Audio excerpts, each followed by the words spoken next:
हुआ। गांव में एक पत्नी थी, एक पति, दोनों बड़े प्रेम से रहा करते थे। पति पढ़ता था, उसकी पढ़ाई अभी कंटिन्यू थी, चल रही थी कि विवाह हुआ। पत्नी में बहुत आसक्त था, उसका पति बहुत सुंदर थी, बहुत अच्छी थी। एक दिन उसके कॉलेज से ऑफर आया कि आपकी आगे की पढ़ाई लंदन में होगी, आप चाहें तो यहाँ की गवर्नमेंट आपको पढ़ाने, आप अच्छे नंबर लाए हैं, आप योग्य हैं, तो आपको गवर्नमेंट अपनी तरफ से भेजेगी लंदन पढ़ने के लिए। जब ये प्रस्ताव आया, 3 साल के लिए लड़के को जाना था। अब पत्नी को पता चला कि मेरे पति 3 साल के लिए पढ़ने लंदन जाएंगे। ये घटना उस जमाने की थी जब हमारे देश गुलाम था। तो मुंशी प्रेमचंद जी लिखते हैं कि वो लड़की, पत्नी आई, पति से कहा, आपका क्या विचार है, लंदन जाओगे? आपको ऑफर आया, आप जाना चाहो जाओ, नहीं जाना चाहो मत जाओ। पति बोला, नहीं, मेरा जी नहीं करता तुझे छोड़ के जाने का, कैसे रहूंगा 3 साल तेरे बिना, मैं नहीं जाता।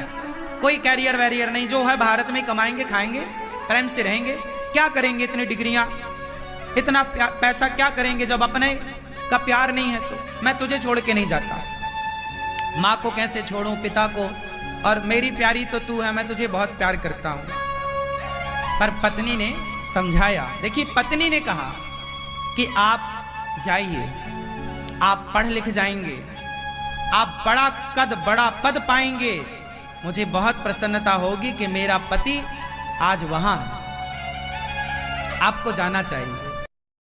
सारे गांव के लोग मना कर रहे थे, सारी समाज मना कर रही थी, और उस लड़के का खुद का मन नहीं था जाने का, लेकिन पत्नी ने उसे मोटिवेट किया, आपको जाना चाहिए, आपके भविष्य का सवाल है, 3 साल की तो बात है, मैं रह लूंगी आपके, लेकिन याद रखिएगा मुझे पत्र लिखते रहिएगा। उसने मन बनाया, सबने कहा अच्छा ठीक है।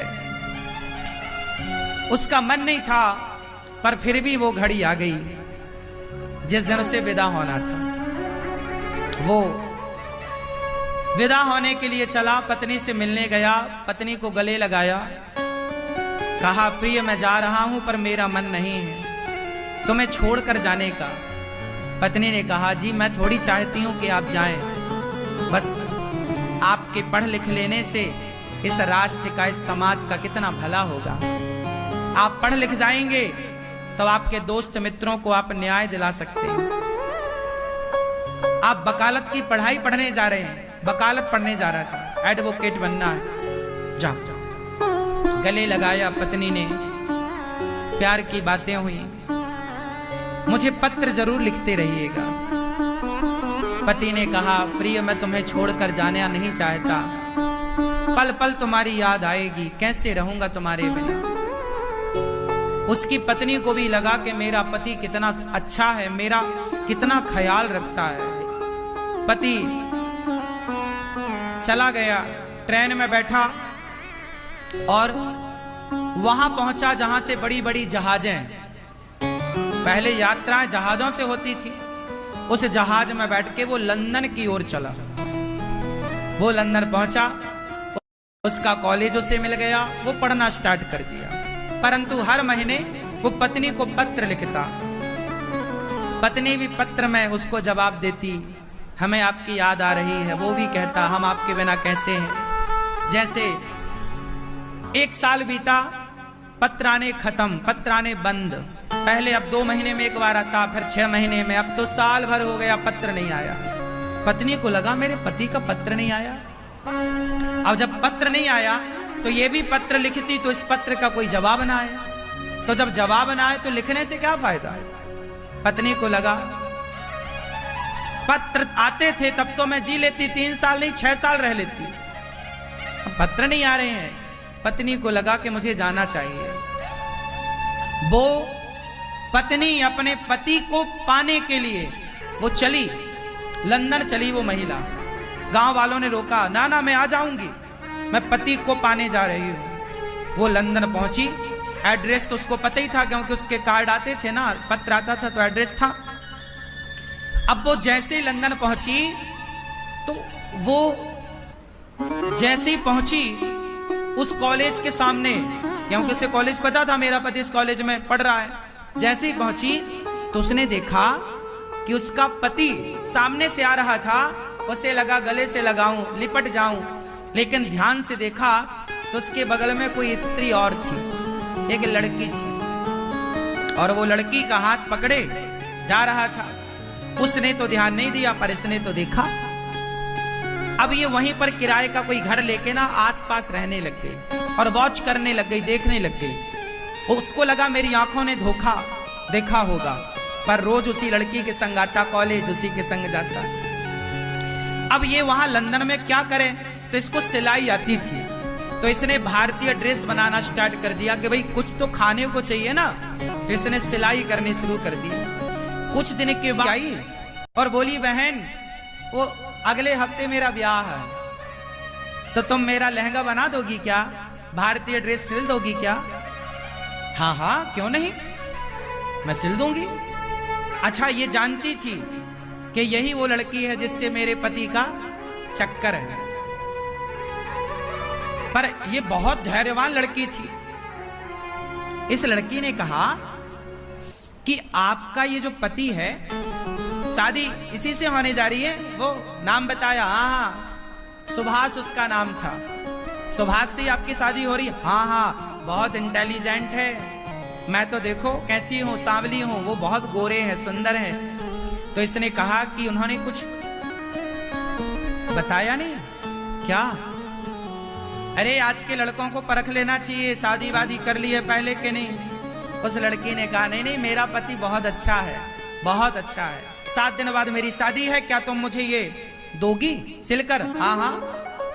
अब बेचारी वो अपना मन लेके उसके पति की होने वाली पत्नी का लहंगा सिल रही है, सिल रही है।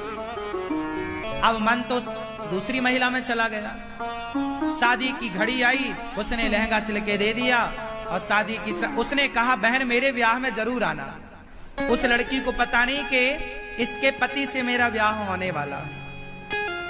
लो भैया, ये शादी में गई और शादी में जाके देखा तो उसका पति बैठा मंडप पे, उस लड़की के संग उसकी भांवर पड़ रही है, फेरे पड़ रहे हैं, शादी वादी हो गई। वो लड़की अपने कमरे में आई। अच्छा, जिसका ब्याह हुआ वो इसकी ना दोस्त बन गई, दोस्त, फ्रेंड। तो उसने कहा, मेरा लहंगा सिला है, चलो हमारा ब्याह हुआ है, वो भारत की एक लड़की है, चलो हम उसे लड्डू देकर आते हैं। तो वो अपने पति को लेकर उसके पास आई, दरवाजा खुलवाया इसने। दरवाजा जैसे ही खोला, उसके पति के हाथ से लड्डू का डिब्बा गिर गया। उसकी पत्नी ने, दूसरी पत्नी ने पूछा, डिब्बा कैसे गिर गया? तो इसने मुस्कुराते हुए कहा, बहन नई नई शादी है ना, ऐसा झटका लगता रहेगा। आओ, अंदर बिठाया, चाय पिलाई। उसने नहीं बताया कि ये मेरे पति।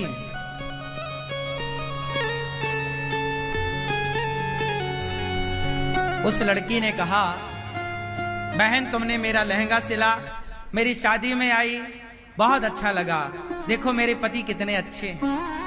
हाँ बहन, तुम्हारे पति बहुत अच्छे हैं,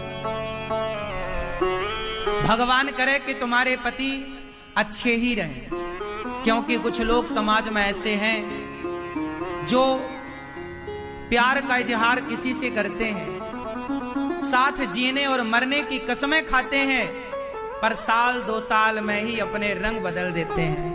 बहन भगवान करे तुम्हारे पति ऐसे ना हो। अब वो सुन रहा है, वो तो जान रहा कि मैंने से सारी जिंदगी साथ जीने मरने की कसमें खाई, पर वो पानी पानी था, कहे तो कहे क्या। वो लड्डू वड्डू बांट के घर चला गया। ये अपना, इसने देख लिया कि मेरा पति कहाँ है। इसने दरवाजा बंद किया, किराए का घर था, किराया दिया, जिसका था दिया, और अपने किराएदार मालकिन को एक डिब्बी देती है, बहन वो मेरी सहेली आएगी कल, तो ये डिब्बी उसे देना और ये पत्र देना, और ये वापस भारत की ओर रवाना हो गई। उसका पति ना उसे नींद ना आई, उसको लगा मेरी पत्नी कितनी अच्छी है कि मेरा पता लगाते वो भारत से लंदन आ गई, और देखो उसने मेरे बिना किसी और से आंखें ना मिलाई, और मैंने उसके बिना साल 2 साल में किसी और लड़की से प्यार करके शादी कर ली।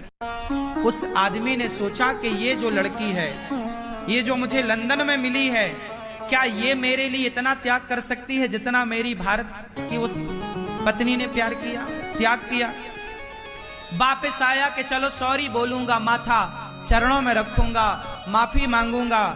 वो दौड़ा दौड़ा रात को आया, पत्नी से बोला मैं आ रहा हूं, दौड़ा दौड़ा आया, पर वहां तो अब वो थी ही नहीं।